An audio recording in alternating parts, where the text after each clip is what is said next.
Mertua dan iparku memanggilku, Babu. Mereka menertawaiku sebagai pengangguran yang hanya menumpang hidup dengan suami. Malam ini, kesabaranku habis.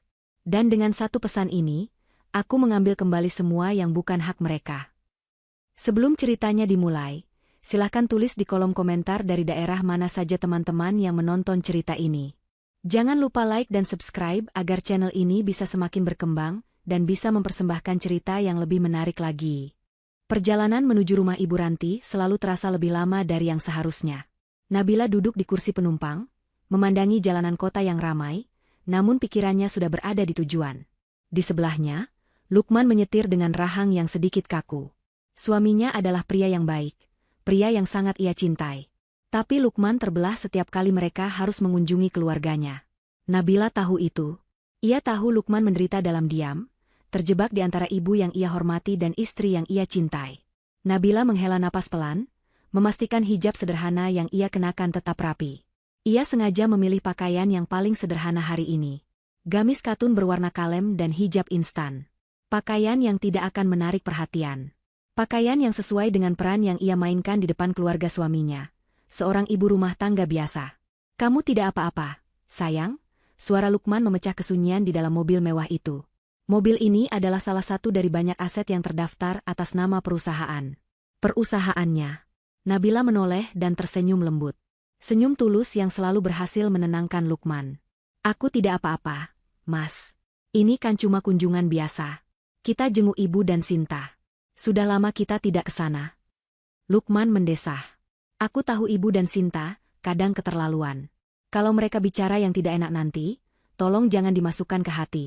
Aku akan. Mas, Nabila memotong dengan lembut, menepuk punggung tangan suaminya yang sedang memegang kemudi. Aku sudah biasa. Jangan khawatir. Yang penting kita tunjukkan niat baik kita. Mereka keluarga Mas Lukman, berarti keluargaku juga. Lukman menatap istrinya dengan pandangan penuh cinta sekaligus rasa bersalah. Nabila terlalu baik. Kesabarannya seluas samudra. Bertahun-tahun ia menahan status aslinya sebagai pemilik tunggal dan CEO dari Putri Group, konglomerasi raksasa tempat Lukman bekerja sebagai direktur pemasaran. Nabila melakukan ini semua demi Lukman. Ia tidak ingin Lukman terlihat seperti suami yang menumpang hidup pada istri di mata keluarganya. Maka, mereka berdua menciptakan narasi ini. Lukman adalah direktur sukses dengan gaji besar, dan Nabila adalah ibu rumah tangga yang ia biayai hidupnya. Ironisnya, rumah mewah yang mereka tuju, mobil yang dipakai Sinta, dan uang bulanan yang diterima Ibu Ranti, semuanya berasal dari rekening pribadi Nabila.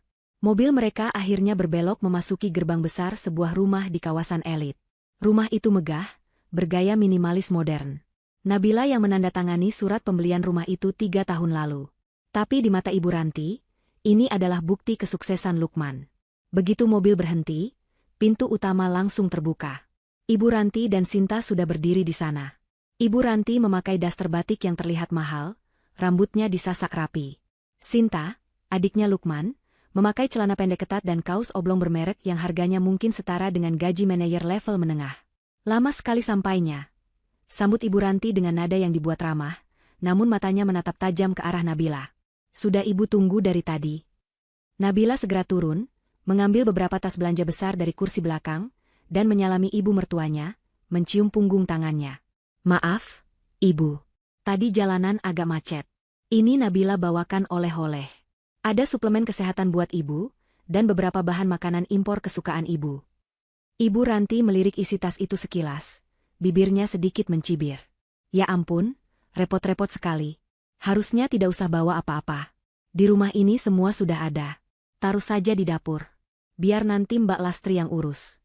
Ia langsung berbalik, sama sekali tidak menawarkan bantuan, dan menggandeng Lukman masuk. Ayo, Nak, Ibu sudah siapkan makan siang kesukaanmu. Nabila ditinggal begitu saja di teras. Lukman sempat berhenti, terlihat ingin membantu, tapi Nabila memberinya isyarat mata agar mengikuti ibunya. Masuk saja, Mas. Biar ini Nabila yang bawa. Dengan senyum sabar, Nabila mengangkat 3 tas belanja yang berat itu sendirian dan membawanya ke dapur. Mbak Lastri, asisten rumah tangga di sana, menerimanya dengan tidak enak hati. Mbak Nabila, biar saya saja. Maaf, Bu. Tidak apa-apa, Mbak. Ini titip, ya, ujar Nabila ramah. Ketika Nabila bergabung di ruang keluarga, ia melihat Sinta sedang asyik memamerkan sesuatu pada Lukman. Ruang keluarga itu diisi sofa kulit impor dan televisi layar datar 80 inci. Semua pilihan Sinta, semua tagihannya dikirim ke kantor Lukman, yang kemudian diteruskan ke divisi keuangan pribadi Nabila. Lihat deh, Kak. Bagus kan tas baruku? Kak Lukman baik banget deh. Kemarin Sinta minta langsung ditransfer. Jutaan ini harganya. Sinta memamerkan tas selempang kecil bermerek terkenal. Ia sengaja mengatakannya dengan keras agar Nabila mendengar. Lukman hanya tersenyum tipis, jelas merasa tidak nyaman. Sinta lalu menoleh ke Nabila, memandangnya dari atas ke bawah dengan tatapan meremehkan. Kak Nabila, kesini kok bajunya kayak mau ke pengajian kompleks? Di rumah aja sih. Tapi masa Kak Lukman gak modalin istrinya sedikit? Baju kakak itu aja deh kayaknya. Hijabnya juga modelnya kuno. Gak apa-apa sih, Kak. Namanya juga ibu rumah tangga, ya. Prioritasnya pasti dapur, bukan penampilan. Sindiran itu begitu tajam, menusuk langsung ke telinga. Nabila merasakan tatapan Ibu Ranti yang seolah setuju dengan ucapan Sinta. Lukman sudah mengepalkan tangannya di samping sofa. Ia siap membela istrinya. Namun, sebelum Lukman sempat membuka mulut, Nabila tertawa kecil. Tawa yang sangat ringan. Iya, Sin. Kamu benar. Prioritas kakak memang dapur dan Mas Lukman. Buat apa juga dandan cantik-cantik di rumah? Yang penting kan Mas Lukman tetap cinta, katanya sambil menatap suaminya dengan penuh kasih. Lukman, melihat ketenangan istrinya, perlahan mengendurkan kepalan tangannya. Ia meraih tangan Nabila yang tergeletak di sofa, dan menggenggamnya erat di bawah meja. Nabila membalas genggaman itu. Ini adalah bahasa rahasia mereka. Genggaman itu berarti, aku di sini, aku kuat. Genggaman itu berarti, terima kasih sudah bertahan. Nabila hanya tersenyum tipis. Matanya memancarkan ketenangan yang mutlak. Kunjungan ini baru saja dimulai. Ayo, makanannya sudah siap. Seru Ibu Ranti dari ruang makan. Meja makan besar dari kayu jati itu penuh dengan hidangan. Ada udang galah saus padang, gurame bakar, sayur asem, dan berbagai lauk pauk mewah lainnya. Ironisnya, semua bahan premium itu dibeli menggunakan kartu kredit tambahan yang diberikan Lukman, yang kartu utamanya dipegang oleh Nabila. Nabila, ayo ambilkan nasi untuk suamimu. Perintah Ibu Ranti, seolah Nabila adalah asisten, bukan menantunya. Baik, Ibu, jawab Nabila patuh. Ia segera berdiri, mengambil piring untuk Lukman, mengisinya dengan nasi dan lauk pauk kesukaan suaminya. Ia melayani Lukman dengan telaten, seolah itu adalah tugas utamanya di dunia. Lukman menerima piring itu dengan tatapan terima kasih yang dalam. Mereka mulai makan. Awalnya suasana hening, hanya terdengar denting sendok dan garpu. Ibu Ranti sibuk memuji masakannya sendiri, padahal Nabila tahu yang memasak semuanya adalah Mbak Lastri. Setelah beberapa saat, Ibu Ranti meletakkan sendoknya. Ia menatap Lukman dengan tatapan serius. Lukman, kamu itu sekarang direktur. Posisimu tinggi. Gengsi kamu itu harus dijaga, Nak. Lukman berhenti mengunyah. Ia sudah tahu kemana arah pembicaraan ini. Maksud ibu? Ya istrimu ini, Nabila, kata Ibu Ranti sambil menunjuk Nabila dengan dagunya.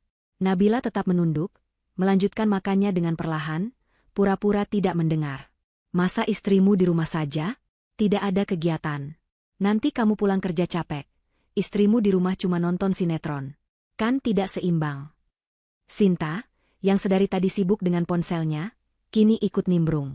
Benar kata ibu, teman-teman Sinta yang suaminya baru level manajer aja, istrinya pada punya bisnis. Entah itu catering, atau jualan baju online. Masa Kak Nabila kalah? Bukan begitu, Ibu Ranti menimpali. Ibu cuma kasihan sama Lukman.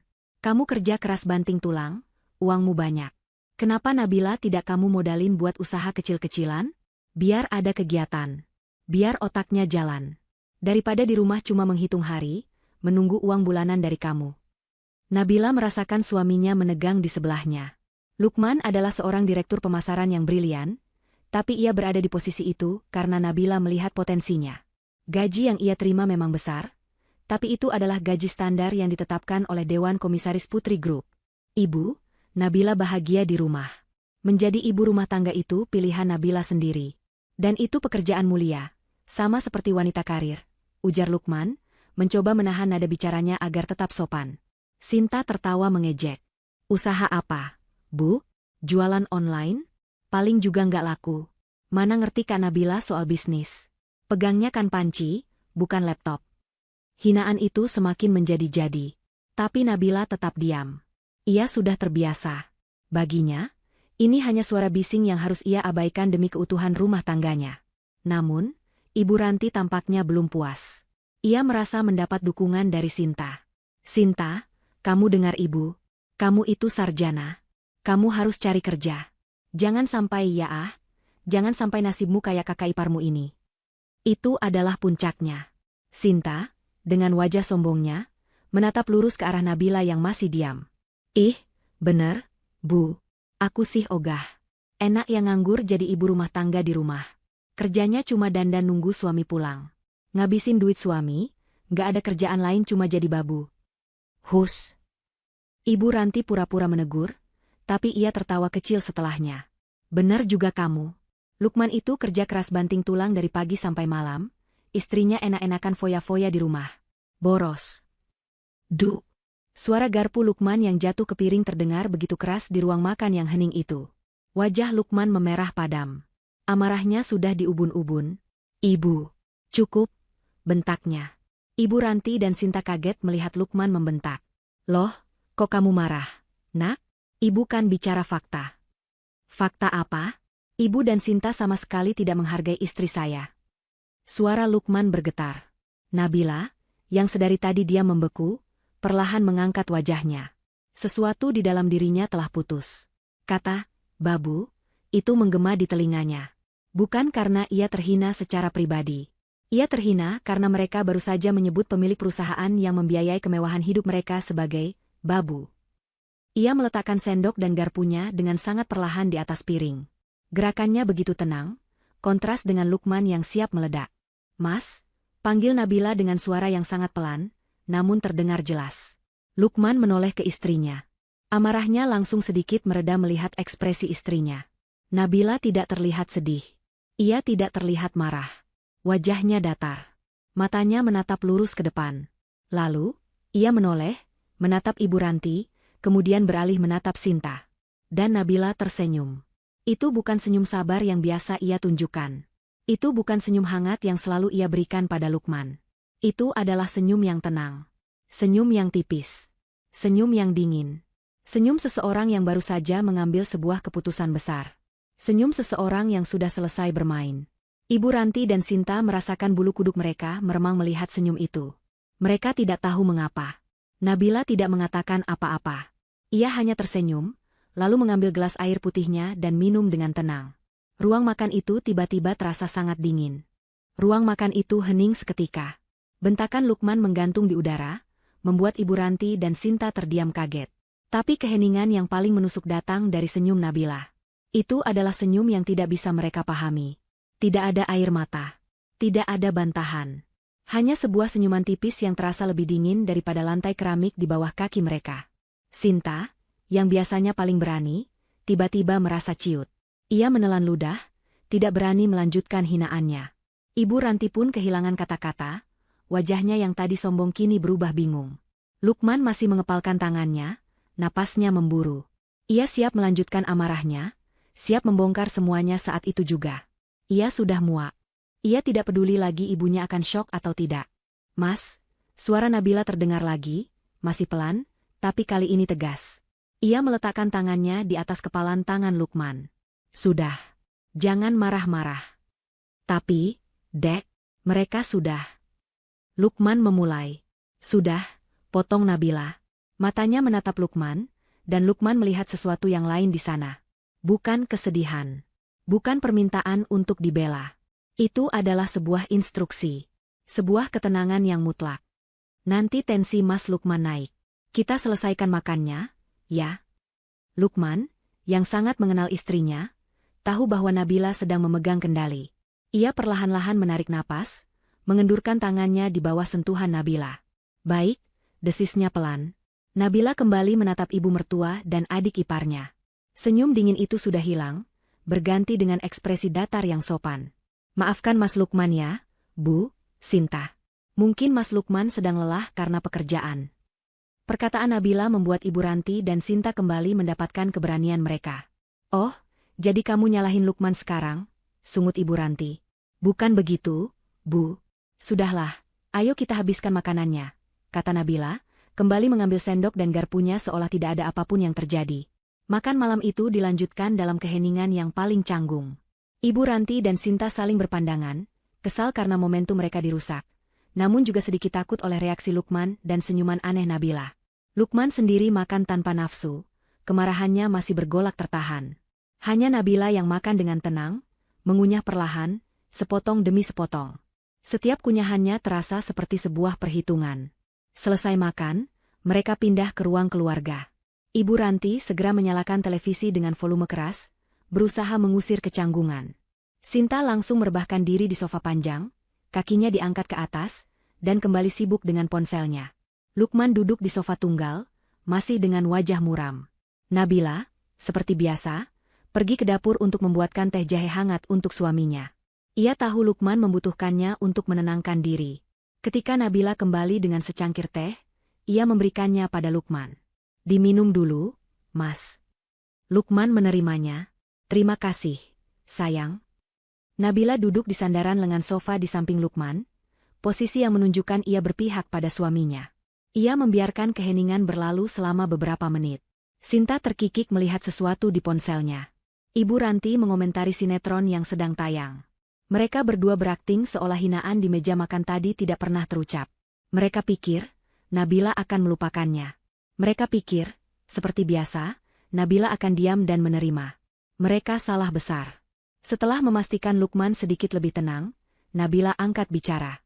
Suaranya pelan, namun cukup jelas untuk didengar. Mas, katanya sambil menatap Lukman. Ponselku sepertinya lobat. Boleh aku pinjam ponsel Mas sebentar? Ada yang perlu aku urus. Cuma kirim satu pesan penting. Ini adalah permintaan yang sangat wajar. Lukman, tanpa curiga sedikitpun, langsung merogoh sakunya dan memberikan ponselnya. Pakai saja, Dek. Aku ke toilet sebentar. Terima kasih, Mas, kata Nabila. Begitu Lukman menghilang ke arah toilet, Nabila berdiri. Ibu Ranti dan Sinta meliriknya sekilas, lalu kembali sibuk. Nabila berjalan pelan, tidak ke arah kamar atau toilet, melainkan ke arah pintu kaca besar yang menuju taman belakang. Ia membuka pintu itu dan melangkah keluar. Udara malam yang sejuk langsung menerpa wajahnya. Saat pintu kaca itu tertutup di belakangnya, sesuatu dalam diri Nabila berubah. Punggungnya yang tadi sedikit membungkuk karena kesopanan, kini tegak lurus. Wajahnya yang tadi tersenyum sabar, kini mengeras. Langkahnya yang tadi pelan dan hati-hati, kini mantap dan berwibawa. Hijab sederhana yang ia kenakan kini terlihat seperti mahkota di bawah sinar lampu taman. Ini bukan lagi Nabila sang ibu rumah tangga. Ini adalah Nabila Putri, CEO dan pemilik Tunggal Putri Group. Ia berjalan ke tengah taman yang terawat indah. Taman ini ironisnya dirancang oleh arsitek lanskap ternama, atas biaya Nabila, karena Sinta ingin punya tempat yang instagramable di rumah. Nabila berdiri di bawah pohon Kamboja, jauh dari jangkauan pendengaran orang di dalam rumah.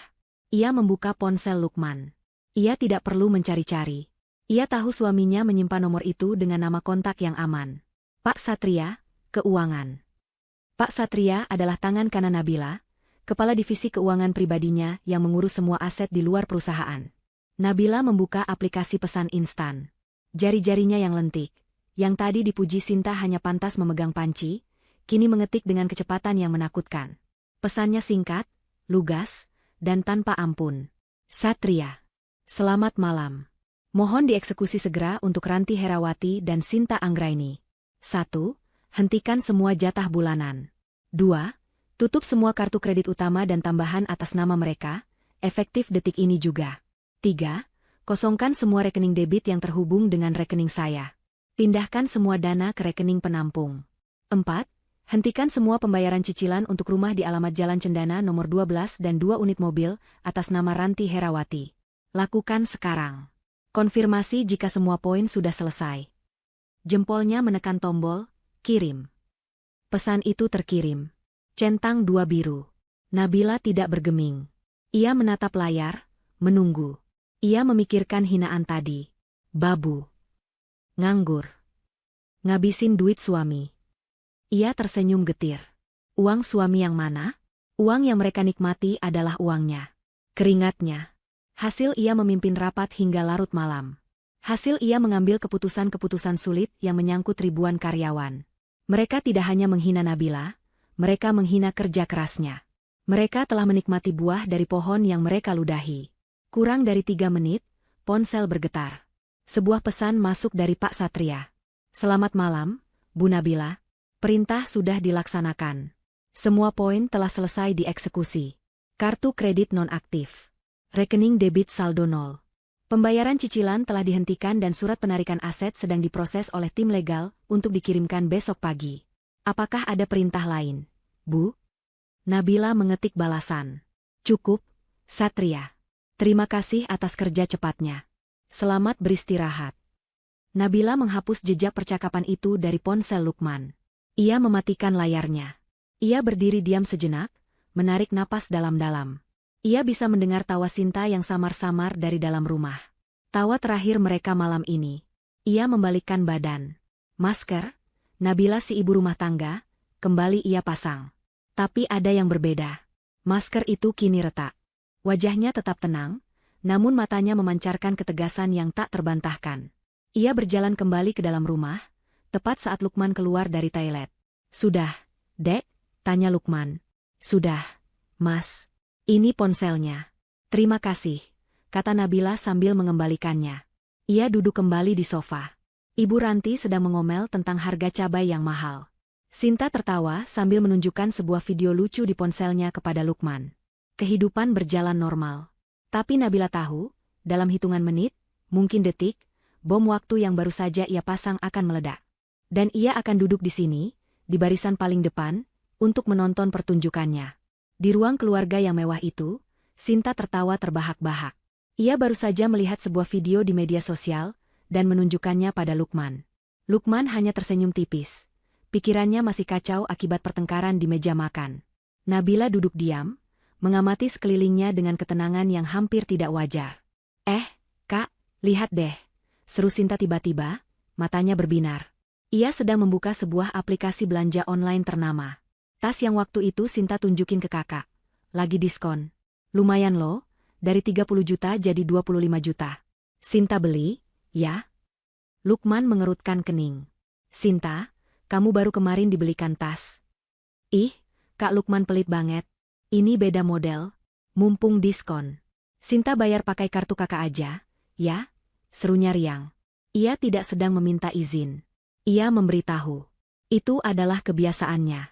Baginya, uang Lukman adalah uangnya juga. Sinta sudah hafal di luar kepala nomor kartu kredit high limit yang ia pegang, kartu tambahan dari rekening yang ia kira milik Lukman. Ia dengan cepat memasukkan datanya, mengecek alamat rumahnya, dan dengan penuh percaya diri menekan tombol, bayar sekarang. Laman itu memuat. Sinta menunggu dengan tidak sabar. Lalu, sebuah tulisan merah muncul di layar ponselnya. Transaksi gagal. Kartu kredit Anda ditolak oleh bank penerbit. Wajah Sinta langsung berubah masam. Ih, apaan sih ini? Sinyal jelek banget pasti. Gerutunya, ia menekan tombol, coba lagi. Hasilnya sama. Transaksi gagal. Kenapa, Sin? Tanya Ibu Ranti, sedikit terganggu dari sinetronnya. Nggak tahu, Bu, kartunya ditolak. Masa limitnya habis? Perasaan kemarin baru dipakai sedikit. Kak Lukman. Sinta menatap Lukman dengan kesal. Kakak belum bayar tagihan, ya? Malu-maluin banget, sih? Lukman terkejut. Sudah, perasaan tagihan auto debit. Coba pakai kartu debitmu saja. Sinta menggerutu. Repot banget. Ya udah, pakai debit. Ia mengganti metode pembayaran, memasukkan PIN kartu debitnya. Lagi-lagi, ia menekan, bayar. Kali ini, notifikasinya berbeda. Lebih menusuk. Transaksi gagal. Saldo Anda tidak mencukupi. Mata Sinta membelalak. Hah?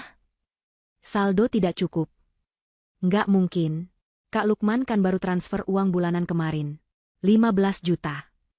Suaranya yang melengking membuat semua orang menoleh. Coba kamu cek lagi, Sin, kata Lukman, mulai merasa ada yang tidak beres. Dengan tangan sedikit gemetar, Sinta menutup aplikasi belanja dan membuka aplikasi M-Banking-nya. Ia memasukkan kata sandi. Ia membuka menu, informasi saldo. Jantungnya berdebar. Layar itu menampilkan angka yang menghina, 0 rupiah. Enggak mungkin. Sinta menjerit. Ia panik. Ia melakukan refresh berkali-kali. Hasilnya tetap sama. 0, 0. Bu, Ibu. Sinta berlari kecil ke arah ibunya, mengguncang-guncang lengan Ibu Ranti. Bu, cek m-banking Ibu. Sekarang, cepat. Ada apa sih kamu teriak-teriak? Hardik Ibu Ranti. Tapi melihat wajah Sinta yang pucat pasi, ia mulai khawatir. Ia mengambil ponselnya, membuka aplikasi m-banking miliknya. Ia lebih tenang, ia tahu ia punya simpanan uang arisan dan tabungan pribadi yang ia kumpulkan dari jatah bulanan Lukman. Ia mengecek rekening tabungannya. 0 rupiah. Ibu Ranti terdiam. Jantungnya serasa berhenti berdetak. Ia cepat-cepat mengecek rekening gironya. 0 rupiah. Ia mencoba mengecek status kartu kredit platinumnya. Kartu tidak aktif. Gimana, Bu? Desak Sinta, suaranya bergetar. Ponsel Ibu Ranti jatuh dari genggamannya ke atas sofa. Wajahnya yang tadi angkuh kini pucat seperti mayat. Kosong. Semuanya kosong, Sin. Lirihnya. Apa? Sinta menjerit histeris. Nggak mungkin. Pasti error. Pasti bannya lagi error. 2 rekening ibu, dua-duanya 0. Kartu kredit diblokir. Suara Ibu Ranti mulai naik. Ketakutan itu kini berubah menjadi amarah. Matanya yang panik menatap lurus ke satu-satunya sumber keuangan yang ia tahu. Lukman, raungnya. Ia berdiri, menunjuk anaknya dengan jari gemetar. Ini pasti ulah kamu, kan? Kamu yang blokir semua kartu ibu dan Sinta? Lukman terlonjak kaget. Ia benar-benar bingung. Bukan aku, Bu. Sumpah. Mana mungkin aku? Halah. Nggak usah bohong. Teriak Sinta, air matanya mulai menggenang. Pasti Kak Lukman marah gara-gara omongan kita di meja makan tadi, kan? Kakak tega banget sama ibu dan adiknya sendiri. Cuma gara-gara bela istri nganggur itu, kakak bikin kita melarat. Sinta, jaga ucapanmu. Bentak Lukman, ia juga ikut panik. Ia cepat-cepat membuka m-banking di ponselnya sendiri. Anehnya, rekening gajinya utuh. Tidak ada yang aneh. Rekeningku baik-baik saja, Bu. Aku nggak tahu apa yang terjadi. Bohong. Terus ini apa? Kenapa uang ibu bisa hilang semua? Ibu Ranti sudah menangis. Bukan tangisan sedih, tapi tangisan panik seorang sosialita yang tiba-tiba kehilangan segalanya. Kamu mau bikin ibu malu? Besok ibu ada arisan. Gimana kalau ibu nggak bisa bayar? Ruangan itu kacau balau. Sinta menjerit-jerit. Ibu Ranti meraung-raung menyalahkan Lukman. Lukman berusaha menenangkan sambil juga panik mencoba menelepon pihak bank. Namun ini sudah di luar jam kerja. Di tengah kekacauan itu, Nabila, yang sedari tadi hanya dia mengamati, akhirnya berdiri. Ia berjalan pelan ke dapur, seolah tidak terpengaruh oleh drama di depannya. Ia kembali dengan segelas air putih hangat. Ia mengulurkannya kepada Ibu Ranti yang sedang sesak napas karena panik. Tenang dulu, Bu, kata Nabila dengan suara yang sangat lembut. Ibu Ranti menepis gelas itu. Nggak usah pura-pura baik kamu. Ini semua gara-gara kamu. Kamu kan yang komporin Lukman? Nabila mengambil napas dalam-dalam. Ia meletakkan gelas itu di meja. Ia menatap Ibu Ranti, lalu Sinta, lalu Lukman. Wajahnya menunjukkan ekspresi polos, seolah ia adalah orang yang paling bingung di ruangan itu. Ada apa, Bu? Sinta? Tanyanya dengan nada prihatin yang dibuat-buat. Kok panik sekali? Memangnya ada masalah apa? Sinta menatapnya dengan mata menyala. Nggak usah pura-pura. Kamu pasti senang kan, lihat kami menderita? Nabila menggeleng pelan, matanya mengerjap. Senang kenapa? Sinta? Aku nggak ngerti. Tadi katanya saldo rekeningnya 0? Kok bisa? Pertanyaan polos itu, di tengah kepanikan mereka, terdengar seperti sebuah ejekan yang paling brutal. Lukman menatap istrinya, lalu menatap ibu dan adiknya. Sebuah kecurigaan pelan-pelan mulai merambat di benaknya. Ia teringat Nabila meminjam ponselnya tadi. Tapi, tidak mungkin. Nabila yang ia kenal terlalu lembut untuk melakukan ini.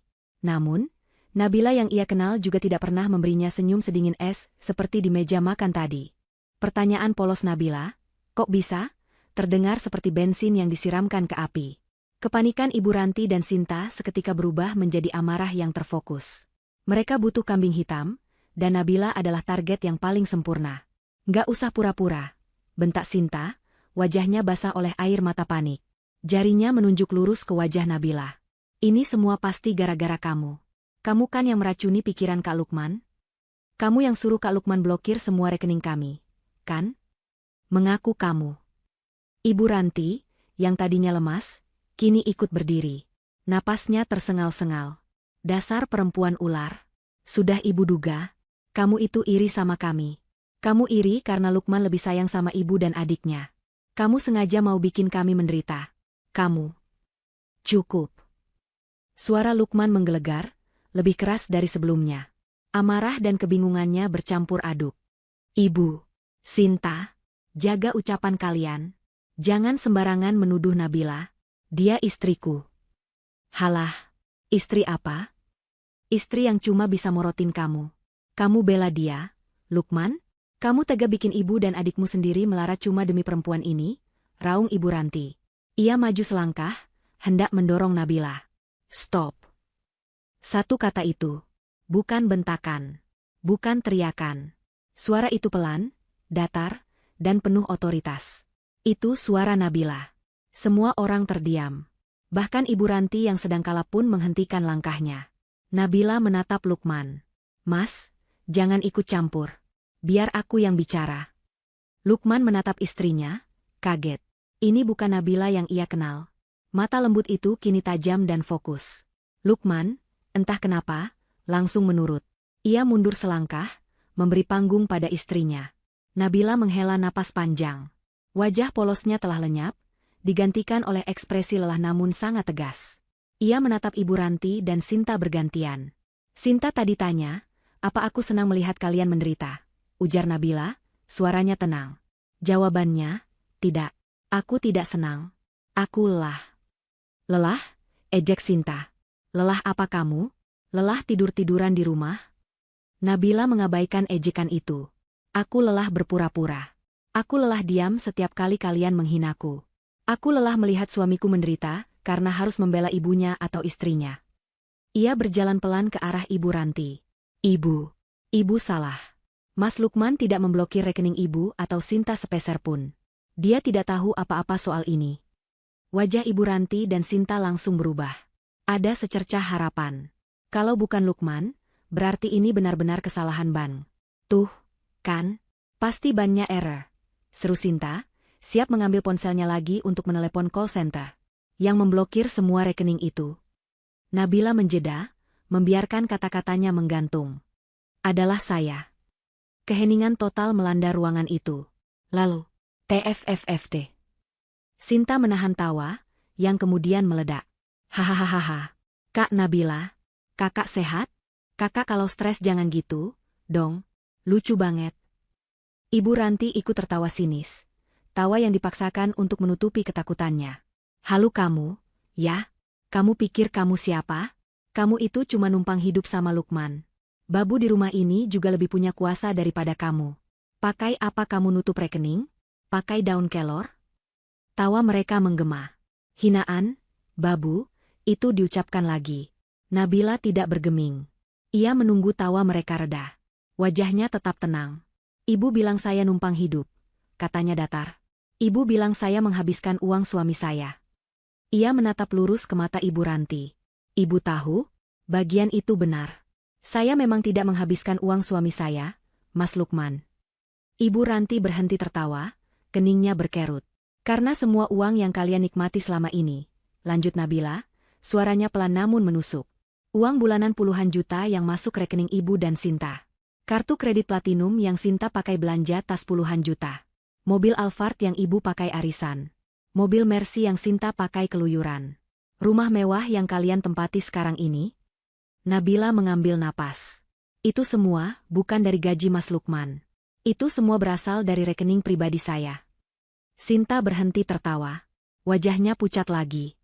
Enggak mungkin. Kamu bohong. Bohong?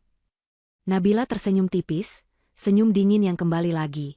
Sinta, kamu tanya apa hak saya menutup kartu kalian? Benar, kan? Sinta mengangguk kaku. Hak saya, kata Nabila, adalah hak seorang pemilik. Hak saya sebagai orang yang namanya tertera di rekening utama. Hak saya sebagai orang yang menandatangani slip gaji suami saya sendiri. Hentikan, teriak Ibu Ranti. Kamu sudah gila. Kamu benar-benar gila. Lukman, sadarkan istrimu ini. Lukman hanya diam, wajahnya tertunduk. Diamnya Lukman adalah konfirmasi yang menakutkan bagi Ibu Ranti. Jadi, Nabila melanjutkan, seolah tidak ada interupsi. Saat kalian memanggil saya, babu. Saat kalian bilang saya, pengangguran. Saat kalian bilang saya, menghabiskan uang suami. Kalian sedang menghina orang yang membayar semua tagihan kalian. Ia menatap Sinta, lalu Ibu Ranti. Wajahnya kini tanpa emosi. Mulai malam ini, jatah bulanan kalian saya hentikan. Hahaha. Menghentikan jatah bulanan, tawa Ibu Ranti meledak. Namun kali ini tawanya terdengar histeris dan sumbang. Ia menunjuk-nunjuk Nabila dengan jari gemetar. Kamu itu sudah gila. Stres kamu karena di rumah terus. Lukman, cepat panggil dokter. Bawa istrimu ini ke rumah sakit jiwa. Dia mengigau. Sinta ikut menimpali, meski suaranya tidak seyakin tadi. Iya, Kak. Kak Nabila pasti kecapean. Ngomongnya ngelantur. Mana ada pemilik perusahaan dan dananya kaya-kaya gitu. Ia menunjuk gamis katu Nabila dengan jijik. Ngaku-ngaku bayar gaji Kak Lukman lagi. Halu. Mereka berdua menoleh ke Lukman, mencari dukungan. Mereka berharap Lukman akan ikut tertawa dan menenangkan Nabila yang gila itu. Tapi Lukman tidak tertawa. Lukman mengangkat wajahnya. Matanya merah, menahan emosi yang campur aduk. Ada rasa bersalah, ada amarah, tapi yang paling dominan adalah kelegaan. Beban yang ia pikul bertahun-tahun akhirnya terangkat. Ibu. Sinta, suara Lukman terdengar berat dan serak. Cukup. Apa maksudmu cukup? Nak, istrimu ini. Apa yang dikatakan Nabila, potong Lukman dengan tegas, semuanya benar. Jika pernyataan Nabila tadi adalah petir, maka konfirmasi Lukman adalah gempa bumi yang meruntuhkan segalanya. Wajah Ibu Ranti dan Sinta membeku. Tawa sinis mereka mati di tenggorokan. Apa katamu? Bisik Ibu Ranti, tidak percaya dengan apa yang didengarnya. Kamu bohong, kan, Kak? Tanya Sinta, suaranya bergetar hebat. Kamu pasti disihir sama perempuan ini. Kamu dipelet, kan? Sinta. Lukman membentak. Jaga mulutmu. Satu-satunya yang menyihir kalian selama ini adalah uang istri saya. Uang yang kalian pakai untuk menghinanya. Lukman berjalan dan berdiri di samping Nabila. Ia menggenggam tangan istrinya erat-erat, kali ini di depan semua orang. Selama 3 tahun aku diam. Aku diam karena aku menghormati ibu. Nabila yang memintaku untuk diam. Dia tidak ingin ibu dan Sinta merasa canggung atau rendah diri kalau tahu siapa dia sebenarnya. Dia ingin kalian menyayanginya apa adanya, bukan karena hartanya. Tapi apa yang kalian lakukan? Lanjut Lukman, suaranya bergetar karena marah. Kalian menginjak-injak kebaikannya. Kalian menyebutnya babu, pengangguran, numpang hidup. Kalian tahu siapa yang kalian hina? Ibu Ranti dan Sinta mundur selangkah. Mereka belum pernah melihat Lukman semarah ini. Nabila melepaskan genggaman Lukman dengan lembut. Ia melangkah maju. Kini, ia yang mengambil alih. Aura seorang ibu rumah tangga yang sabar telah hilang total, berganti dengan aura seorang pemimpin yang berkuasa. Ibu, Sinta, katanya dengan suara yang tenang namun berbobot. Kalian pikir, dengan posisi Mas Lukman sebagai direktur pemasaran, dia bisa membelikan ibu rumah seharga puluhan miliar ini? Membelikan 2 mobil mewah Eropa? Memberi kalian uang saku gabungan hampir 100 juta setiap bulan? Nabila menggeleng pelan. Gaji seorang direktur memang besar, Bu. Tapi tidak sebesar itu. Tidak cukup untuk membiayai gaya hidup kalian yang seperti bangsawan. Kalian selalu meremehkan saya karena saya berhijab sederhana. Karena saya lebih suka di rumah mengurus suami. Kalian pikir saya tidak punya pekerjaan, lanjut Nabila. Kalian salah. Nabila menatap lurus ke mata Ibu Ranti, lalu ke Sinta. Perkenalkan. Nama lengkap saya, Nabila Putri. Ibu Ranti dan Sinta mengerutkan kening. Nama itu, Putri. Rasanya tidak asing. Dan saya? Nabila menjeda, memberikan efek dramatis. Adalah pendiri, pemilik tunggal, dan Chief Executive Officer dari Putri Group. Sinta menutup mulutnya. Putri Group. Perusahaan konglomerasi multinasional. Perusahaan yang logo besarnya terpampang di gedung pencakar langit tertinggi di ibu kota. Perusahaan tempat? Tidak. Bisik Sinta. Benar, kata Nabila, seolah bisa membaca pikiran Sinta. Putri Group. Perusahaan yang sama yang mempekerjakan Mas Lukman sebagai direktur pemasarannya. Keheningan yang terjadi setelah itu begitu pekat, rasanya bisa diiris dengan pisau. Napas Ibu Ranti tercekat di tenggorokan. Lutut Sinta bergetar hebat. Bohong. Lirih Ibu Ranti. Kamu pasti bohong. Ini tidak mungkin. Tidak mungkin perempuan sepertimu. Enggak. Lukman, bilang ini bohong. Lukman hanya menatap ibunya dengan pandangan sedih. Kalian masih tidak percaya? Tanya Nabila. Ia tahu, kata-kata saja tidak akan cukup. Mereka terlalu terbiasa memandangnya rendah. Nabila merogoh tas tangannya yang sederhana, yang selalu tergeletak di sudut sofa. Ia mengeluarkan ponselnya sendiri. Bukan ponsel Lukman. Ponselnya yang layarnya menyala, menampilkan wallpaper fotonya bersama Lukman. Sinta, kamu paling sering main internet. Kamu pasti tahu cara mencari informasi, kata Nabila. Ia tidak membuka galeri foto. Ia membuka browser internet. Di depan mata Sinta dan Ibu Ranti, jari-jari Nabila yang lentik mengetik 3 kata di kolom pencarian Google, CEO Putri Group. Ia menekan, cari. Halaman itu memuat dalam sedetik. Penuh dengan tautan berita, artikel majalah bisnis, dan foto.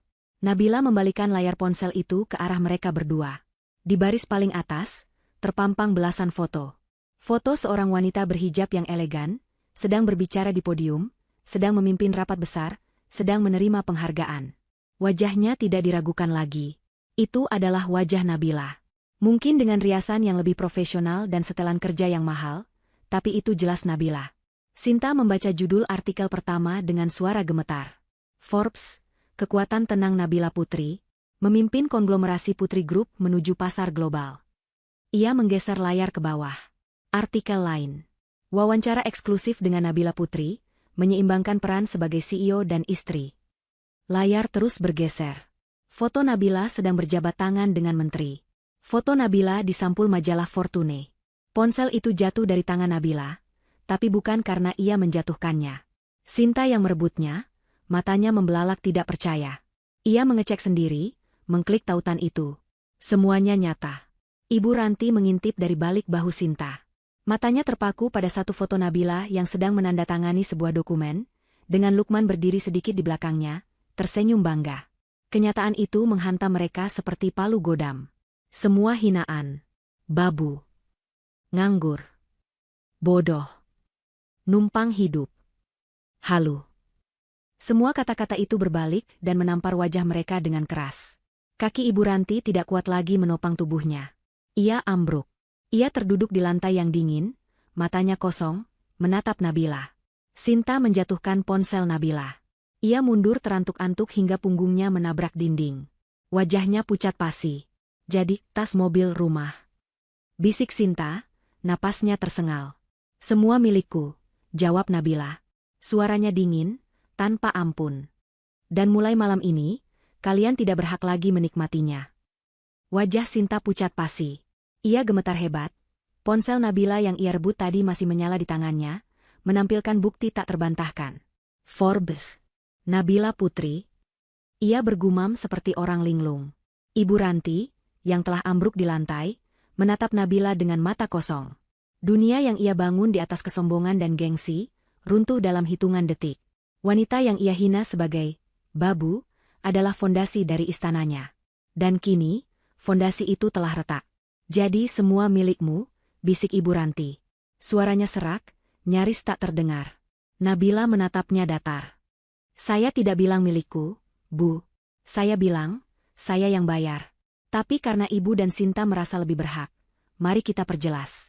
Ya, itu semua atas nama saya, atau perusahaan saya. Lukman berdiri kaku di samping Nabila. Ia ingin sekali memeluk istrinya, meminta maaf atas nama keluarganya. Tapi ia tahu, ini adalah momen Nabila. Ini adalah badai yang harus menerjang sebelum ada ketenangan. Di tengah keheningan yang mencekam itu, sebuah melodi nyaring tiba-tiba terdengar. Ponsel Ibu Ranti, yang tergeletak di sofa, berdering. Semua orang terlonjak kaget. Sinta menjerit kecil. Ibu Ranti, dengan gerakan seperti robot, merangkak susah payah. Tangannya gemetar hebat saat meraih ponsel itu. Nomor tidak dikenal.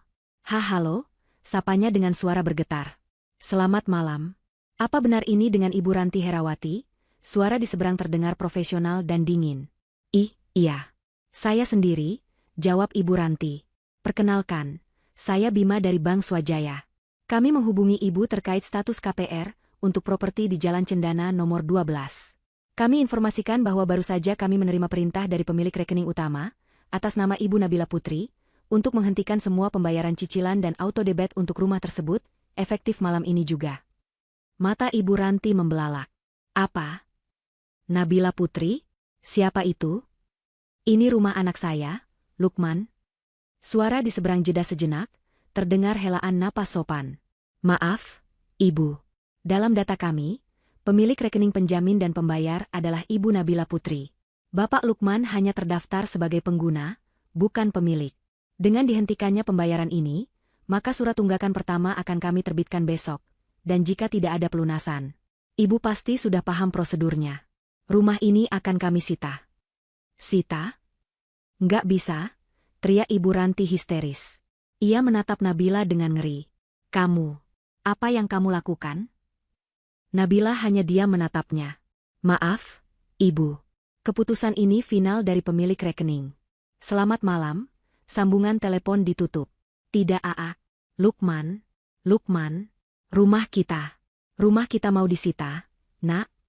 Ibu Ranti meratap, ia merangkak dan memeluk kaki Lukman. Lukman, bilang sama mereka. Kamu yang bayar. Bilang, Nak. Lukman memejamkan matanya, rasa sakit menjalari dadanya. Aku tidak bisa, Bu. Bank tidak berbohong. Yang membayar rumah ini dari awal adalah Nabila. Tidak. Belum selesai keterkejutan itu, suara bel rumah berbunyi. Berkali-kali. Terdengar sangat mendesak. Mbak Lastri, asisten rumah tangga yang sedari tadi bersembunyi ketakutan di dapur, berlari kecil membukakan pintu. Dua orang pria berbadan tegap, mengenakan kemeja safari rapi, masuk ke dalam rumah. Mereka terlihat sopan namun tegas. Selamat malam, sapa salah satu pria itu. Permisi, kami dari perusahaan leasing Mandiri Jaya. Kami mencari Ibu Ranti Herawati dan saudari Sinta Anggraini. Sinta, yang tadi bersandar di dinding, langsung menegakkan badan. Saya Sinta. Ada apa? Pria itu mengeluarkan sebuah map dan tablet. Baik. Saya Adam. Kami di sini untuk menjalankan perintah penarikan aset. Berdasarkan surat perintah yang kami terima dari klien kami, Putri Group, kami ditugaskan untuk menarik kembali 2 unit kendaraan. 1 unit mobil Alphard putih nomor polisi B1234XYZ atas nama Ibu Ranti, dan 1 unit Mercy Cycles hitam nomor polisi B5678 ABC atas nama saudari Sinta. Apa? Sinta menjerit melengking. Ini adalah paku terakhir di peti matinya. Mobil adalah nyawanya. Harga dirinya. Nggak boleh. Itu mobilku. Kak Lukman yang beliin buat aku. Kalian perampok. Ya? Pergi. Pergi dari rumah saya. Sinta berlari ke arah 2 pria itu, hendak mendorong mereka keluar. Pria bernama Adam itu tidak bergeming. Ia hanya memberi isyarat pada rekannya. Rekannya mengeluarkan ponsel dan mulai merekam. Maaf, Mbak. Mohon jangan menghalangi pekerjaan kami. Kami punya surat legalnya. Semua cicilan mobil ini telah dihentikan oleh pemilik dana, dan kami diperintahkan untuk penarikan unit malam ini juga. Nggak mau, itu mobilku. Sinta berlari keluar, ke garasi. Ia memeluk kap mobil Mercy-nya yang mengilap. Nggak boleh. Kalian nggak boleh ambil mobil ini. Ibu Ranti juga ikut berlari keluar, menangis meraung-raung. Jangan ambil mobil kami. Kalian jahat. Lukman, tolong Ibu, Nak, tolong kami. Lukman dan Nabila mengikuti mereka ke garasi. Pemandangan itu begitu menyedihkan. Sinta memeluk mobilnya, menangis histeris. Ibu Ranti duduk bersimpuh di lantai garasi. Pria leasing itu menatap Lukman dan Nabila, menunggu instruksi. Nabila melangkah maju. Pak, katanya pada Adam. Saya Nabila Putri, pemilik aset. Silakan jalankan tugas Bapak. Baik, Ibu, kata Adam. Ia menatap Ibu Ranti dan Sinta. Ibu, Mbak, kami mohon kerjasamanya. Mohon serahkan kunci mobilnya. Jika tidak, kami terpaksa menggunakan derek dan itu akan menambah biaya yang dibebankan kepada Ibu. Kunci? Enggak akan aku kasih, teriak Sinta. Lukman? Ibu Ranti memohon, tatapannya beralih dari Nabila ke Lukman. Ia mencoba memainkan kartu terakhirnya. Lukman, kamu anak ibu? Kamu tega lihat ibu diperlakukan kayak gini? Kamu tega lihat adikmu menderita? Ini semua gara-gara istrimu. Ceraikan dia, nak. Ceraikan perempuan iblis ini. Kita bisa hidup seperti dulu. Lukman tertegun. Ia tidak percaya ibunya, bahkan di titik ini, masih menyalahkan Nabila. Ibu. Suara Lukman bergetar. Nabila menatap suaminya. Ia menunggu. Ini adalah ujian terakhir bagi Lukman. Ibu Ranti melihat keraguan di mata Lukman. Lukman, pilih, nak, ibumu, atau perempuan ini? Sinta menjerit histeris. Ibu Ranti meraung-raung memanggil nama Lukman. Kedua petugas leasing berdiri menunggu dengan sabar. Seluruh dunia mereka, kemewahan yang mereka pamerkan, kini ditarik paksa di depan mata mereka. Dan semua itu terjadi karena satu kata, babu. Tuntutan Ibu Ranti menggantung di udara garasi yang dingin. Pilih, nak, ibumu, atau perempuan ini? Sinta berhenti meraung sejenak, ikut menatap kakaknya dengan penuh harap. Petugas leasing menunggu dengan sabar. Ini adalah momen krusial.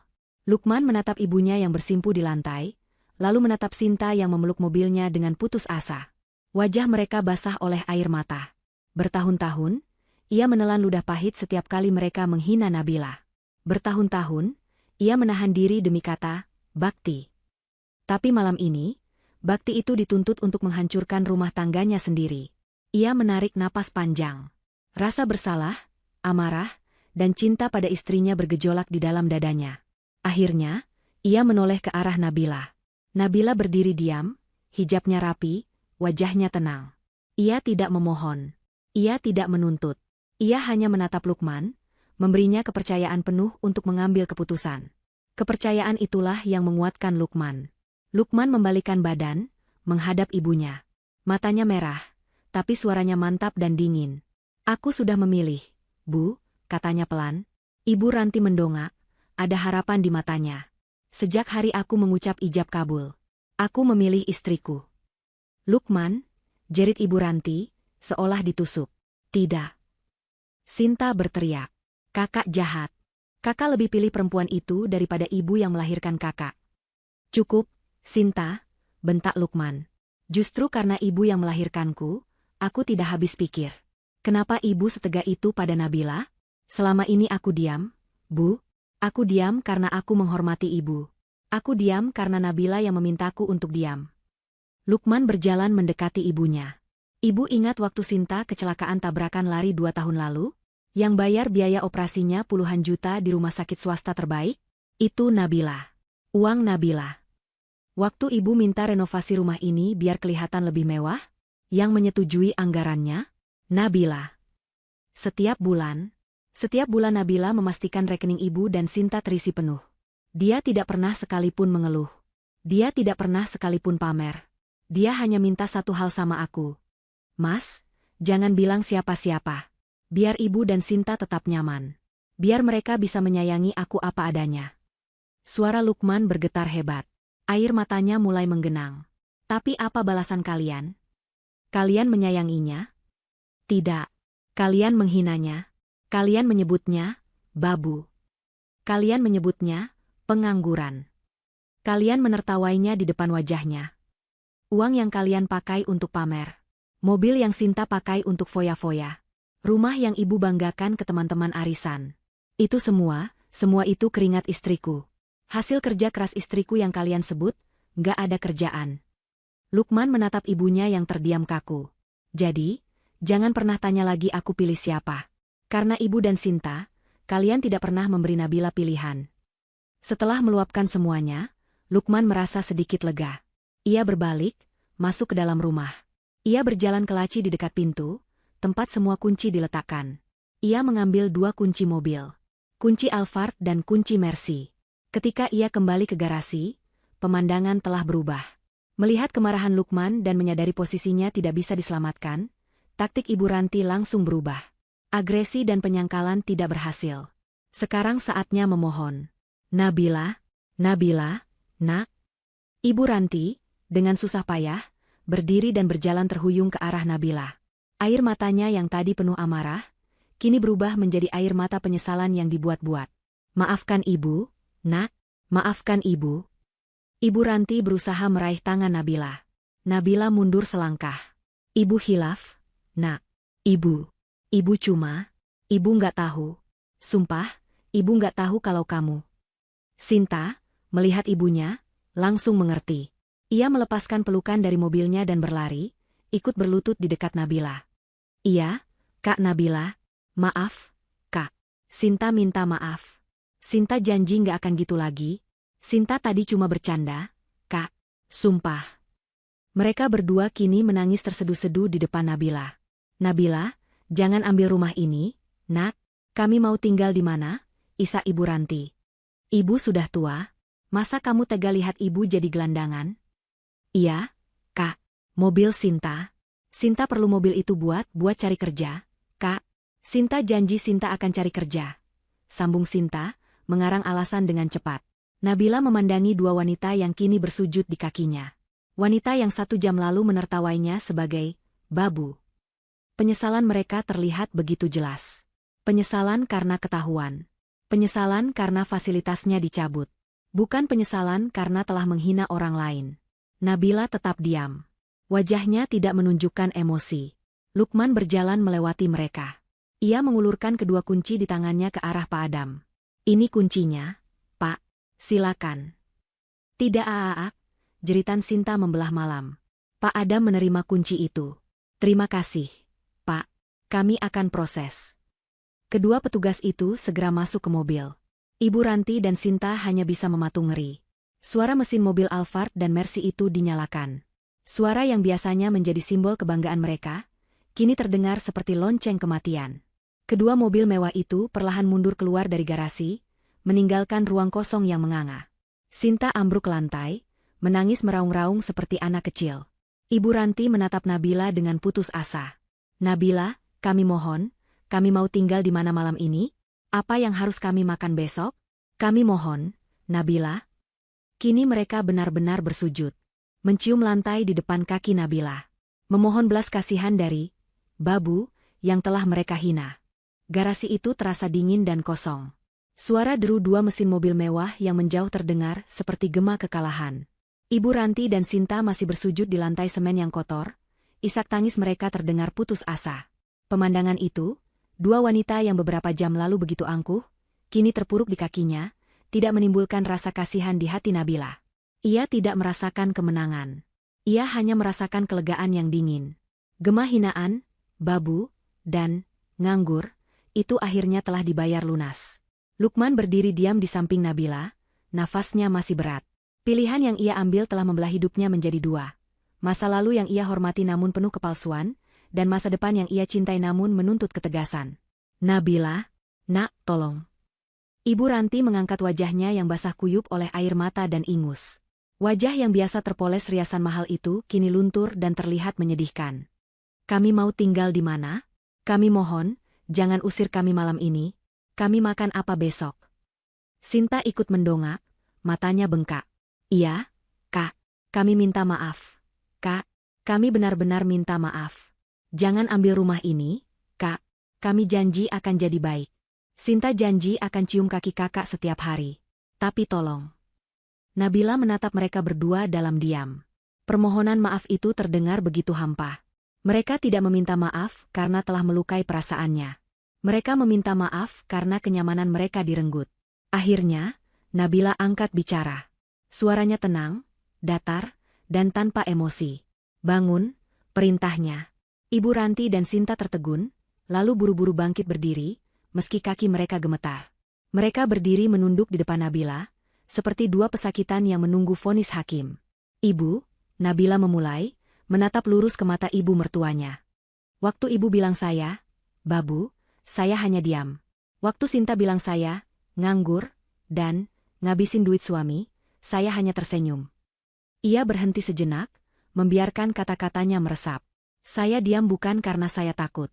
Saya diam bukan karena saya salah. Saya diam karena saya menghormati Mas Lukman, putra ibu. Saya diam karena saya pikir, kalian adalah keluarga. Saya pikir, dengan kesabaran, suatu hari nanti kalian akan melihat saya sebagai manusia, bukan sebagai benalu. Nabila menggeleng pelan. Tapi malam ini saya sadar. Saya salah. Kalian tidak akan pernah berubah. Kalian tidak menghargai kebaikan. Kalian hanya menghargai uang. Uang yang kebetulan milik saya. Kalian tanya, kalian mau tinggal di mana? Lanjut Nabila. Kalian tanya, kalian mau makan apa? Ia tersenyum tipis, senyum yang sama dinginnya seperti di meja makan. Itu pertanyaan yang sangat bagus.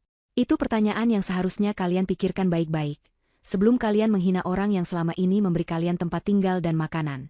Kalian tidak menyesal karena telah menghina saya, kalian hanya menyesal karena fasilitasnya saya cabut. Nabila, jangan, kami benar-benar menyesal. Isak Ibu Ranti. Penyesalan kalian sudah terlambat, Bu, kata Nabila tegas. Saya sudah selesai. Kesabaran saya sudah habis. Lalu, kami harus pergi malam ini? Tanya Sinta dengan suara gemetar, menatap kegelapan di luar gerbang. Nabila memandangi mereka. Ia melihat ketakutan yang nyata di mata mereka. Bagaimanapun, mereka adalah ibu dan adik dari suaminya. Nabila adalah seorang pemimpin yang tegas, bukan monster yang kejam. Saya tidak akan mengusir kalian ke jalanan malam ini juga, katanya. Ibu Ranti dan Sinta menghela napas lega, secercah harapan muncul. Tapi, lanjut Nabila, mematikan harapan itu seketika. Saya beri kalian waktu. Kalian punya waktu 24 jam. Mulai besok pagi saat matahari terbit. 24 jam untuk mengemasi semua barang-barang pribadi kalian. Barang pribadi? Tanya Sinta bingung. Baju-baju kalian. Perhiasan yang kalian beli dengan uang kalian sendiri, kalau memang ada. Foto-foto. Benda-benda yang tidak terdaftar sebagai aset saya, jelas Nabila. Semua furnitur, barang elektronik, lukisan, dan perabot di rumah ini adalah milik saya. Jangan coba-coba membawa apapun selain barang pribadi kalian. 24 jam? Pekik Ibu Ranti.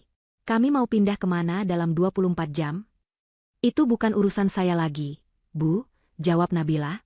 Sinta seorang sarjana, bukan? Ibu juga masih terlihat sangat sehat dan bugar. Kalian bisa mulai mencari pekerjaan.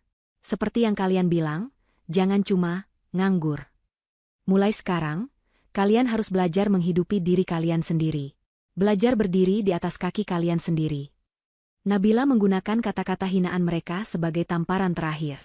Tapi, Nabila tidak ingin mendengar lagi. Ia sudah mengatakan semua yang perlu dikatakan. Ia berbalik, menatap suaminya. Mas, panggilnya lembut. Ayo kita pulang. Lukman, yang sedari tadi dia memproses semua rasa sakit dan kelegaan, mengangguk mantap. Ia tidak menoleh ke arah ibu atau adiknya. Matanya hanya tertuju pada istrinya. Ia berjalan ke sisi Nabila, menggenggam tangannya erat. Mereka berdua berjalan meninggalkan garasi. Meninggalkan Ibu Ranti dan Sinta yang mematung ngeri. Lukman, jangan tinggalkan ibu. Raung Ibu Ranti, mencoba berlari mengejar. Tapi Nabila dan Lukman tidak menoleh. Mereka masuk ke dalam mobil sedan lain milik Nabila yang terparkir di halaman depan. Mobil yang biasa ia pakai menyamar, yang terlihat jauh lebih sederhana. Nabila, Lukman, kalian jahat. Kalian tega. Kak Lukman, Kak Nabila, jangan pergi. Kami minta maaf. Teriakan dan raungan itu terdengar memilukan. Tapi pintu mobil sudah ditutup. Lukman menyalakan mesin. Nabila menekan tombol di remote kecil di tangannya. Di depan mereka, gerbang besi tempa yang mewah itu perlahan-lahan mulai menutup. Ibu Ranti dan Sinta berlari ke gerbang, menggedor-gedornya. Jangan ditutup. Lukman, Ibu, anakku. Mobil itu berbelok keluar, melaju ke jalanan yang terang. Gerbang itu tertutup rapat dengan suara dentuman pelan. Ibu Ranti dan Sinta tertinggal di baliknya. Di dalam halaman rumah mewah yang kini terasa seperti penjara yang dingin dan gelap. Listrik di taman tiba-tiba padam, diatur oleh Nabila dari jauh. Mereka berdua ditinggalkan dalam kegelapan, hanya diterangi lampu teras.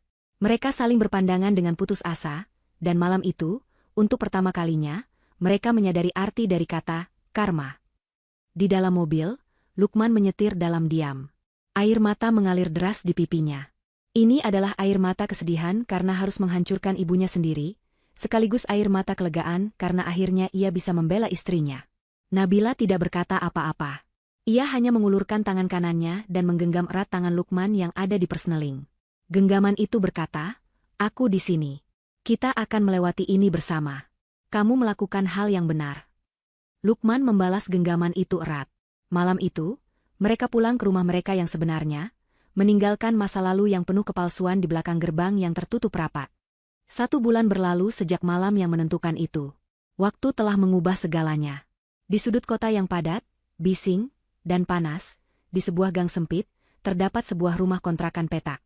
Cat dindingnya yang berwarna hijau kusam sudah mengelupas di sana-sini. Hanya ada satu kipas angin kecil yang berputar lesu di langit-langit, berusaha melawan udara pengap sore itu. Di dalam ruangan sempit itu, Ibu Ranti duduk di atas kasur lipat tipis. Ia mengipas-ngipasi dirinya dengan sebuah kalender bekas. Keringat membasahi daster murah yang ia kenakan. Wajahnya terlihat kuyu, lebih tua 10 tahun. Kemewahan dan keangkuhan telah luntur bersamanya keringatnya. "Sinta, kamu dengar ibu tidak? Air galon habis. Cepat kamu beli di depan," bentak Ibu Ranti. Sinta, yang sedang berbaring di lantai beralas tikar sambil menatap layar ponselnya yang retak, mendengus kesal. "Ih, Ibu. Sinta lagi capek. Suruh siapa minum terus? Sinta juga lagi pusing, tahu? Pusing apa kamu? Kerjamu cuma main ponsel. Ibu ini yang pusing. Besok sudah harus bayar kontrakan ini. Kamu sudah dapat kerja belum?" "Belum," jawab Sinta ketus. "Susah cari kerja, Bu. Tadi Sinta melamar jadi admin di toko online. Ditolak. Katanya Sinta nggak punya pengalaman kerja. Masa sarjana kayak aku disuruh jadi kasir minimarket yang gajinya cuma UMR? Gengsi, dong. Gengsi. Gengsi." Ibu Ranti melempar kipas kalendernya ke arah Sinta. "Kita ini sudah miskin. Sinta, kamu masih mikir gengsi? Kita makan mie instan setiap hari juga masih mikir gengsi. Ini semua gara-gara mulut besarmu itu. Coba kalau kamu tidak menghina Nabila." "Kok Sinta?" Sinta bangkit duduk, tidak terima. "Ibu juga. Ibu yang mulai. Ibu yang selalu pamer. Ibu yang selalu panas-panasin Sinta buat minta ini itu ke Kak Lukman. Sekarang kita jadi gelandangan begini, ibu nyalahin Sinta. Harusnya ibu yang minta maaf. Kurang ajar kamu, ya? Berani kamu sama ibumu?" Pertengkaran sengit itu meledak. Pertengkaran yang sama seperti yang terjadi setiap hari selama sebulan terakhir. Mereka saling menyalahkan atas nasib buruk mereka. Mereka meratapi kemewahan yang hilang, bukan menyesali kesalahan yang telah mereka perbuat. Karma telah memberi mereka pelajaran, tapi mereka menolak untuk belajar. Di belahan kota yang lain, di tempat yang sangat berbeda, matahari pagi baru saja terbit. Di balkon sebuah penthouse yang luas di puncak gedung pencakar langit, pemandangan kota terhampar seperti permadani. Udara pagi terasa sejuk dan bersih. Nabila, mengenakan setelan piyama sutra yang nyaman dan hijab instan yang praktis, sedang menyirami taman vertikal kecilnya. Wajahnya terlihat damai dan berseri. Sebuah pelukan hangat melingkari pinggangnya dari belakang. Lukman, yang sudah rapi dengan kemeja kerjanya, meletakkan dagunya di bahu Nabila. "Selamat pagi, CEO-ku yang paling cantik," bisik Lukman. Nabila tersenyum, menghentikan kegiatannya. Ia membalikkan badan dalam pelukan suaminya. "Selamat pagi juga, direktur pemasaranku yang paling tampan." Mereka berbagi tawa kecil. Hubungan mereka terasa jauh lebih ringan dan jujur. Tidak ada lagi rahasia, tidak ada lagi beban sandiwara di depan keluarga. "Kamu yakin pagi ini rapatnya bisa kamu tangani sendiri?" tanya Lukman. "Tentu saja," jawab Nabila. "Ini cuma rapat dewan biasa. Kamu fokus saja sama peluncuran produk baru itu. Aku percaya sama kamu, Mas." Lukman tersenyum. "Terima kasih, sayang." Ia terdiam sejenak. Kemarin aku menelepon Mbak Lastri." Nabila menatapnya, menunggu. Mbak Lastri, asisten rumah tangga di rumah lama itu, adalah satu-satunya orang yang masih berhubungan dengan Lukman. Dia bilang, "Ibu dan Sinta tinggal di kontrakan sempit di daerah Pademangan," kata Lukman pelan, suaranya syarat akan rasa bersalah. Mbak Lastri bilang, dia dengar mereka sering bertengkar. Aku sudah transfer sedikit uang ke Mbak Lastri, memintanya membelikan mereka sembako. Hanya cukup untuk makan. Aku tidak tega mereka kelaparan, Dek. Bagaimanapun, dia ibuku." Nabila mengelus pipi suaminya. "Aku tahu, Mas. Dan kamu melakukan hal yang benar. Kita menghukum kesombongan mereka, bukan menghukum mereka untuk mati kelaparan." Kamu tetap anaknya. Yang penting, mereka harus belajar. Belar menghargai orang lain, dan belajar berdiri di kaki mereka sendiri. Mungkin ini satu-satunya cara. Lukman mengangguk. Ia bersyukur memiliki istri yang tegas namun tetap berhati mulia. Oh iya, kata Lukman, melepaskan pelukannya dan berjalan ke meja kecil di balkon. Ia mengambil sebuah tablet. Lihat, ini baru rilis pagi ini. Ia menyerahkan tablet itu pada Nabila. Layar itu menyala. Di sana, terpampang sampul digital majalah bisnis paling bergengsi di dunia. Forbes Asia. Kamera menyorot wajah Nabila yang tersenyum tenang dan berwibawa. Ia mengenakan hijab desainer yang elegan, dengan latar belakang megah gedung Putri Group. Foto itu diambil seminggu yang lalu. Di bawah foto itu, tertulis sebuah judul besar dengan huruf kapital yang tegas. Wanita paling berpengaruh di Asia, kekuatan tenang Nabila Putri. Nabila menatap sampul majalah itu, lalu menatap matahari terbit yang mulai menghangatkan kota. Ia tersenyum tulus. Senyum seorang wanita yang telah melalui badai dan keluar sebagai pemenang. Mereka dulu bilang aku cuma babu, yang kerjanya di rumah, bisik Nabila pelan. Lukman memeluknya lagi. Dan sekarang, katanya, seluruh dunia tahu bahwa babu itu adalah ratu yang sebenarnya. Nabila tertawa pelan. Ia menatap matahari. Ayo, Mas. Kita mulai hari yang baru. Kamera menjauh perlahan, menunjukkan siluet sepasang suami istri yang berpelukan di balkon mewah mereka, memandang fajar yang baru. Di sisi lain kota, pertengkaran antara ibu dan anak di sebuah kontrakan sempit perlahan mereda, digantikan oleh suara pedagang keliling yang bising. Keadilan telah menemukan jalannya. Karma telah terbayar lunas.